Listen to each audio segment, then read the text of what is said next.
This is a Collider.com audio interview. All right, well, here's a question we didn't get to ask him because he was so long-winded.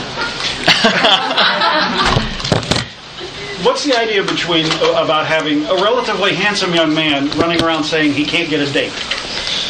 Are you talking about me? In your life, have you had the kind of problem? I'm single. I cannot get a date. And the girls that I meet turn out to be awful. My girlfriends turn out to be just bad seeds. So obviously, it's realistic in some sense.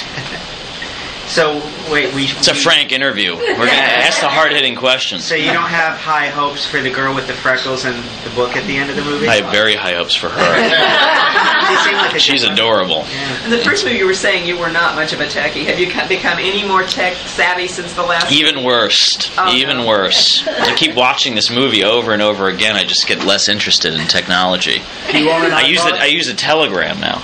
Do you own an iPod? I do own an iPod, of course. What's on your iPod? Music. What kind of video? music? Who am I?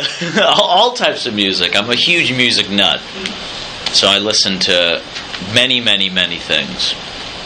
So we hear on a Bruckheimer film that one of the high wire acts about making these is that the script is always in flux, and you may arrive not knowing really what you're going to be saying that day, and it can change that. How much of what we see in this film, what can you say? Well, that was pretty much an improvised afternoon. Well, there's that's the benefit of doing a sequel that I found is that most of the characters were in the first one, besides obviously Helen and Ed and the president, but most of the main characters were in the first one, and we know our characters very well.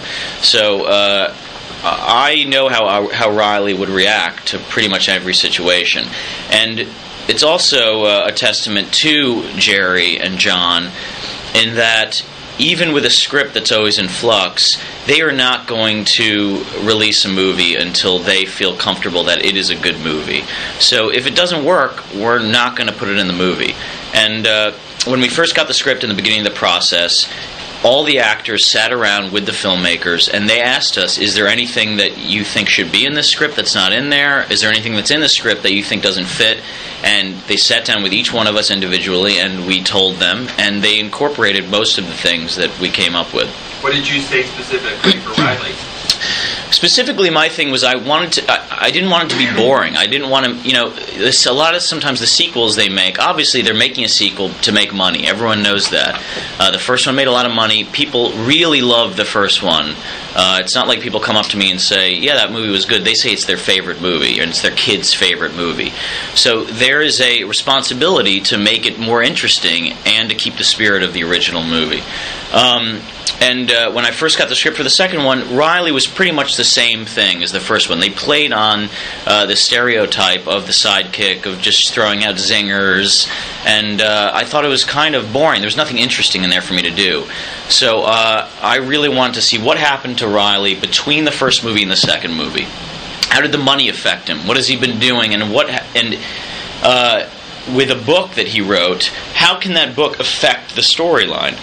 So we came up with the idea of him writing this book, and no one takes him seriously, because no one takes this guy seriously, because he is that sidekick guy that you've seen in movies, and no one ever takes these characters seriously. They're there to serve a purpose.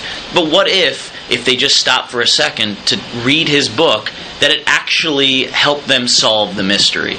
So that was the big thing that I pushed for to get into the movie. So are you on strike with all the other writers right now? Unfortunately, I do support the writers in any way that I can, and I'm more of the actor, so...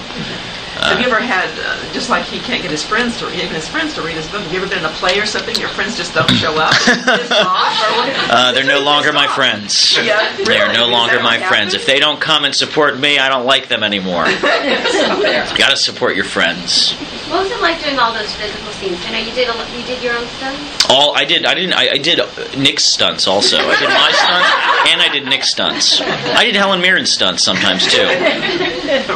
With a fake giant breasts and beautiful. I didn't look as good as her, but I pulled it off. So is your prerequisite right now doing movies points in Paris, because your next one takes place in Paris. Yes, I only shoot movies in Paris now. I'm huge in Paris. I'm like Woody Allen. No one takes me seriously in America. No one goes to see my films, but in Paris, I get mobbed. Could you actually talk a little bit about Shoe at Your Foot? I can. It's Is that a French title? Shoe at Your Foot? yes. That's how it's. That's the French pronunciation. Who brought that guy? It's about a young American guy who wins a trip to Paris for two, just as his girlfriend dumps him, and decides to go alone, or his friends push him to go to Paris alone, and the airline loses his luggage, and it's sent to a beautiful French girl who falls in love with him through the contents of his suitcase. And I pretty much spend the whole movie by myself in a hotel room in a robe, waiting for a suitcase. And it's really a really wonderful film. It's like a whimsical romance in the spirit of Amelie and Punch Drunk Love. And you did the film with Billy Boyd. Billy Boyd plays my best buddy in the movie, and he's brilliant. He's such a great guy. Are you a fan of Lord of the Rings? Yes. I mean, I'm not a big fantasy guy. I don't really. I'm not. Those aren't my favorite types of movies. So I think that they're amazing films. I haven't seen all of them actually, but yeah, I'm a fan of his. I think he's a really great actor. What advice do you... that makes the girl fall in love with you? Well, there's a lot of it is contents given to me by my friends before I go on the trip, so it's not really my stuff.